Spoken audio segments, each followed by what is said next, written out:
Hey guys, it's Hutton with LA Airsoft, and today we're going to be building the Thunderstruck pre-build. Let's get into it.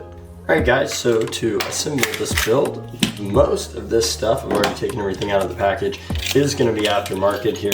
A fully aftermarket recoil setup, fully aftermarket hop-up setup, and the only thing we're actually going to need from the stock gun is going to be the nozzle shell internals, because currently our nozzle is just a shell. We are going to be releasing our own internals very, very shortly, and the rear sight as well. Since we didn't have a black rear sight in stock, we're going to be using the stock one. But the goal is to take our really awesome Cobalt slide and match it with a lot of shiny gold parts to get a really, really cool Cobalt and shiny gold combo here that I think will look really, really good. Alright, so I will unscrew the blowback unit. I don't have all my tools ready today, so it might take a little bit longer than normal to get them all. Then I will undo the top rear sight screw. Not all the way because I'll keep it intact. And then I'll push apart the slide and push the blowback unit out.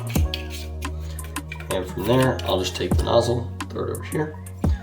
And then the rear sight should, a little bit of pressure, slide right out. I might undo the screw a little bit more. There we go. Alright guys, so next I will simply undo the nozzle screw top part there, and then push out the internals from the top, and all three fell right there. So I'll put this nozzle to the side, and now we'll grab our lube. So again, we always use the Waldo Slim and Medium lube. So first I'm going to coat the inside and a little bit of the outside of our nozzle shell to get it nice and lubed up there. I normally put my pinky in and just rotate it around. Then I'll drop the nozzle internals in there, making sure the spring lines up at the front and then the blocker at the back. And then I'll use my thumb to actually have the blocker sit completely as far forward as it can. And then from there I can simply just put in the screw and screw it back down.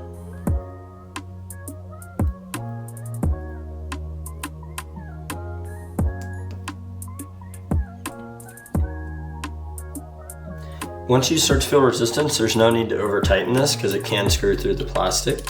But yeah, then you can test it and make sure that it's resetting like it is, and this is good to go. So next, we can properly fit our nozzle to our cylinder. So you want something that allows you to be able to move it, but ideally not move it with gravity, but actually require a little bit of force, but nothing too excessive. So we include 3 different O-rings here. I can feel, yes, we don't use these. We're gonna try the medium ones, and if those are a little bit too thick, we're gonna try one medium, one thin, and then we can try both of the small ones if worst case. So it's always good to match the nozzle and the O-rings before you install it, typically just for an ease of installation purpose, but you can always take out the cylinder later if you need to. So that's a little bit too hard there. So what I'm gonna do is I'm gonna remove both of them and then try the soft ones and then go from there once I put them together again. The blowback unit area normally takes the longest in the upper to do. Okay guys, so the setup I went with was one medium at the front and one thin one at the rear. It didn't provide too much friction, but gave a good suction with the cylinder, as you can see here, but I'm still able to move it. Might be a little tight, but should be pretty good once we throw the system all together. So I'm not too worried about it. We use some really good parts here, mostly from LA Capa. They just fit together. They work really, really well. If you haven't built with our parts before, could not recommend it enough. It is such a smooth experience with our modern day parts that we have.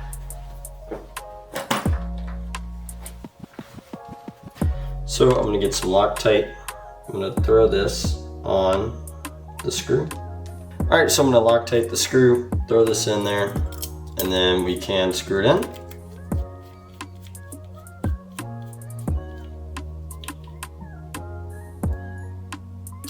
And then the Loctite should hold it in place from there on out. So So I can slot in my nozzle. Perfect. And this is our shiny gold blowback unit.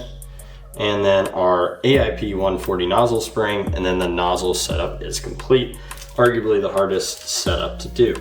Now let's move on to the easiest. I'm gonna put some medium lube, decent amount on the guide rod. That'll help just prevent, it'll just help the slide, or the spring slide pretty smoothly when it is in action.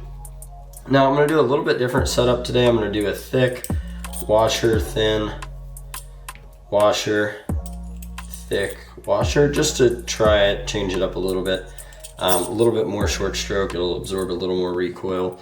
And I believe this is the 130 Waldo recoil spring here. And then we have our guide plug. I can put a little bit of lube on this as well.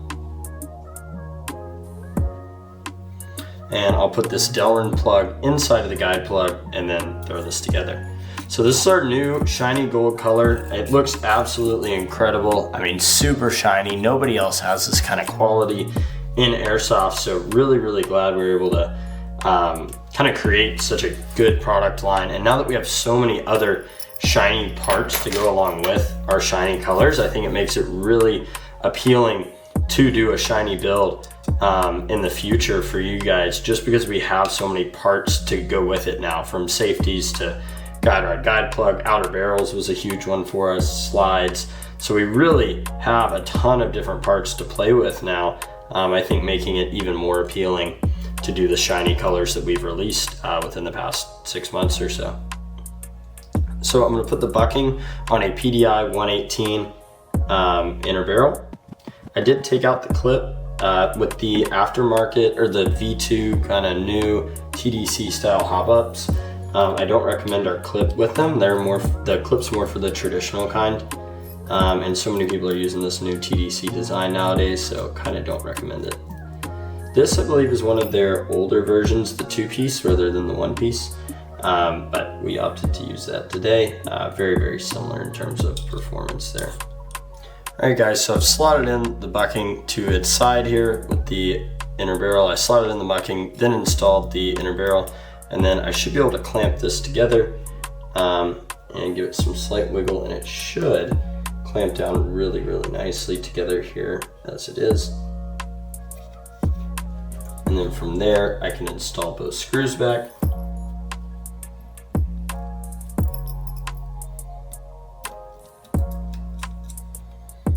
And we opted to go with the brass hop-up, obviously, because it sort of matches the shiny gold aesthetic we wanted to do with this build, and I think it will look really, really good in the slide. So yeah, this is the hop-up setup. Works well. Really like the next speed design. Just making sure it's working properly, which it is. And then we can throw on our outer barrel to the hop-up setup. First installing the O-ring in the front and on the inner barrel, and then we can throw it all together.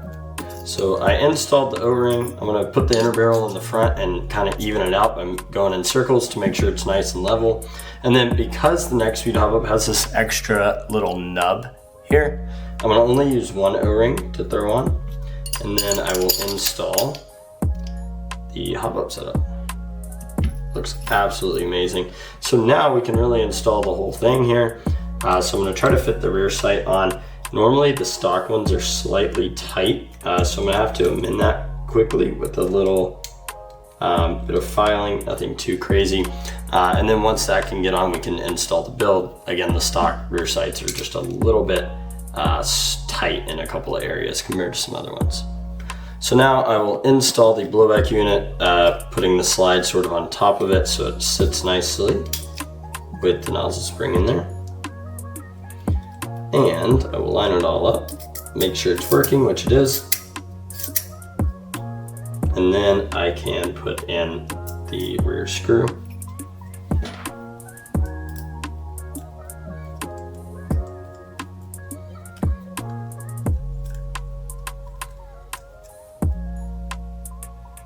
And then lower the top part.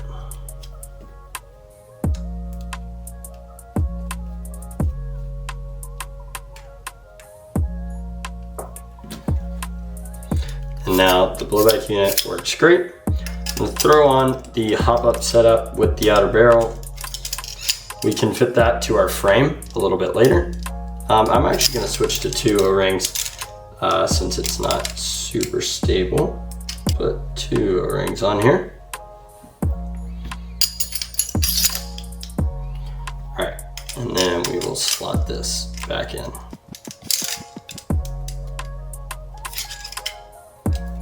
And then we can install our guide rod and guide plug setup. And that is an awesome looking upper right here. I'll do a zoom in for you guys.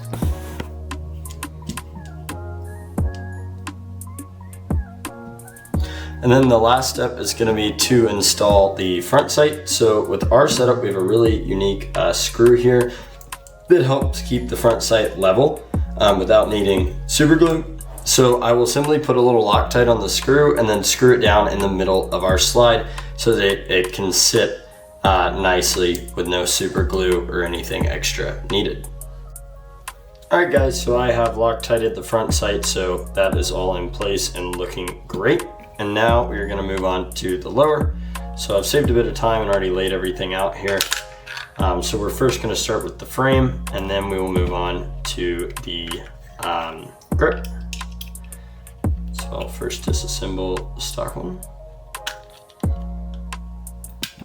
Screw kind of got stuck there. It's a little bit of an undersized Allen key.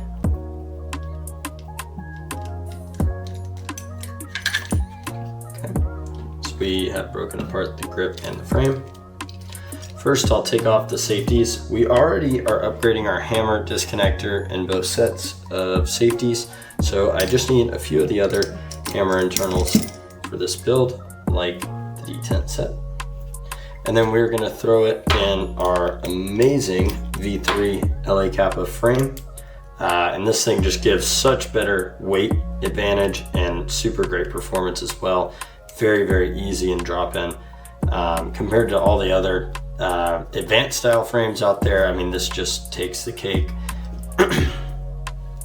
So I will take out our valve knocker as well as our firing pin. All right, so now we're going to unscrew our frame.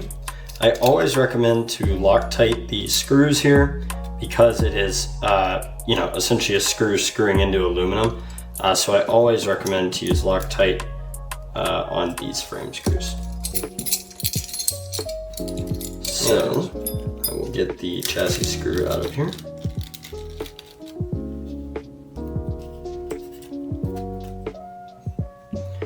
And we will start with our side frame. So I like to put medium lube on all of the frame internal parts here. So on the disconnector, valve knocker, firing pin, and just the underside of the hammer. You really don't need it on the top. All right, so now we will take our firing pin spring and put in our firing pin, like so. So it sits in the slot.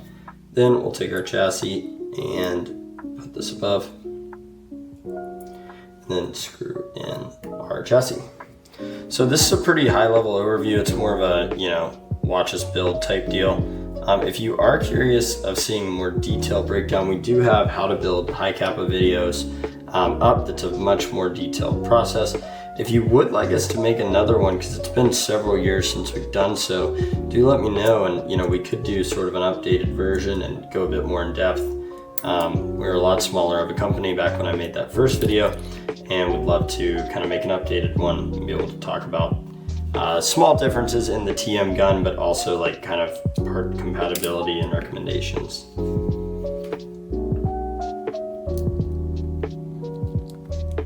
So I will put the spring in the slot here, finally. And then that is our side panel good. Next, I'll drop in our disconnector, then sear, then hammer. And I do really like that the AIP hammer already has a strut installed. That makes it a lot easier. Then I can simply close this up. And we will Loctite that screw.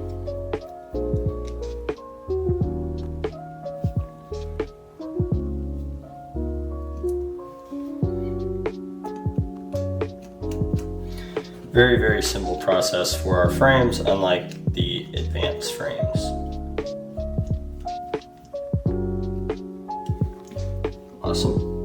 Now, for the safeties, I will go ahead and install those. I'll wipe this up a little bit. However, I don't install the left side ambi safety until after I have confirmed that the gun works. Just because with our ambi safeties, we recommend that you Loctite them so the screw doesn't get loose. And so I like to test with just the one side and then put in the other side right at the end. That way I'm not having to screw and unscrew that in a lot. Right. So now we have these beautiful shiny ambi safety and grip safety here on our V3 frame, looking fantastic. So now we can move to the grip. And I'm really, really excited to see how this build is coming together. Again, I think it's going to turn out really, really good here. So I will take out the pin and then we can do our trigger setup. And we're going to change this out. We can go ahead and change out our hammer spring setup. So a lot of you guys probably know this, but I'm a big fan of the Capa hammer spring setup. My go-to, I always start with 6 of their washers, and I start with 3 of each. So 3 of the copper and 3 of the steel. I'll put them in there. And then if it's light striking, which if you don't know what light striking is, I would maybe recommend use all 8 instead of just 6, just to avoid any problems. But if it is light striking, I'll add a couple more. And then I'll take the screwdriver, put it face down, and wiggle this around so that they all sit right in the bottom. Then I'll take the gold spring and then put in the topper. And then from there, we can close it up with the hammer spring housing pin here. So just push it in and then the pin should fall right into place. So that is done. Now we really need to move on to the trigger. This is the LA Capa trigger bar.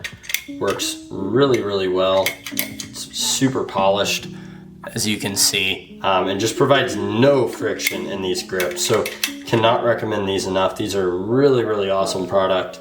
Really glad we were able to bring these to market. No one else has this type of quality of piece that we were able to provide. So I just used a mallet and a little punch to get the pin out of the stock trigger bar and stock trigger, but we don't need either piece.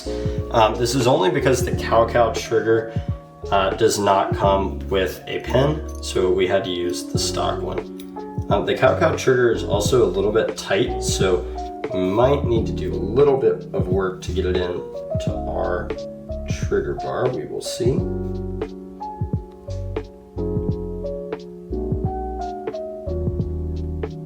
But that should allow us to put the pin in here.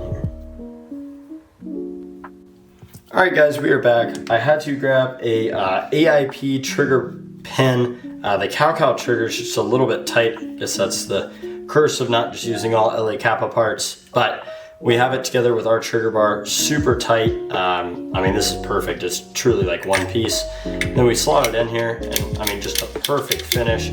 I mean, just such a good pull, polished sides on everything, so no friction, and it free falls with gravity. So, I mean, this is truly such a good trigger bar, and then a great trigger to pair with it, even though it did require a little work.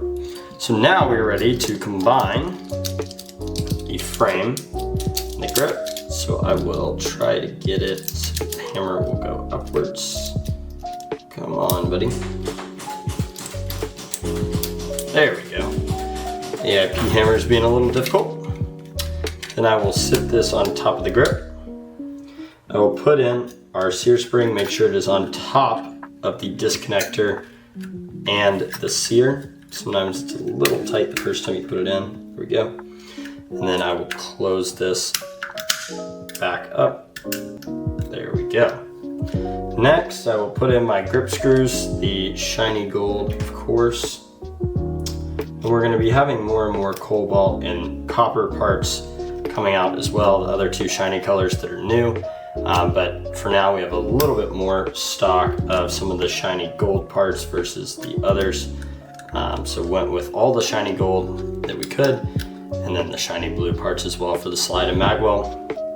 So I'll take that out. Now I can put in my hammer spring, and then I'll put on my Cobalt magwell and the pin, and we might have to do a little bit of mod to remove a little bit of the wiggle if there is any. Let me tap on the pin here.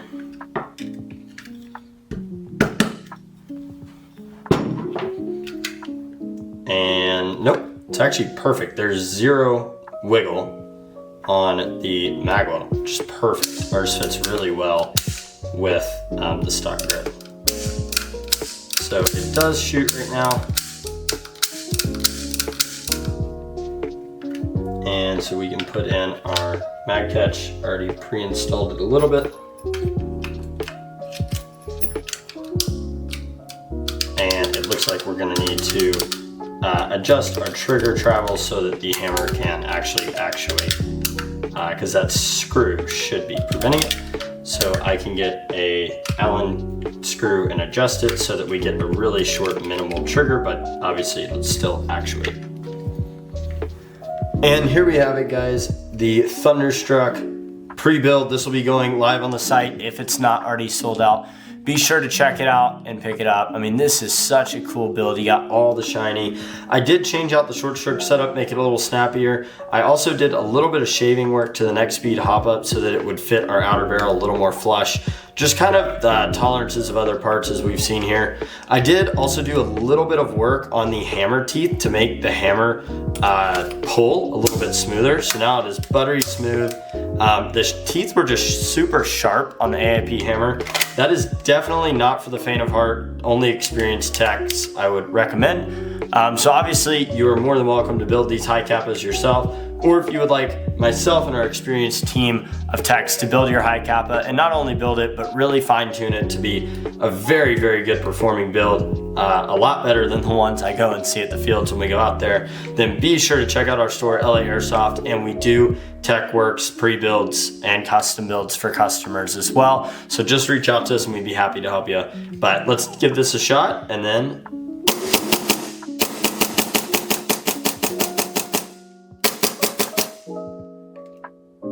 so as you can see, shoots really, really good. Shoots around 320 to 330 FPS. This thing is a beast.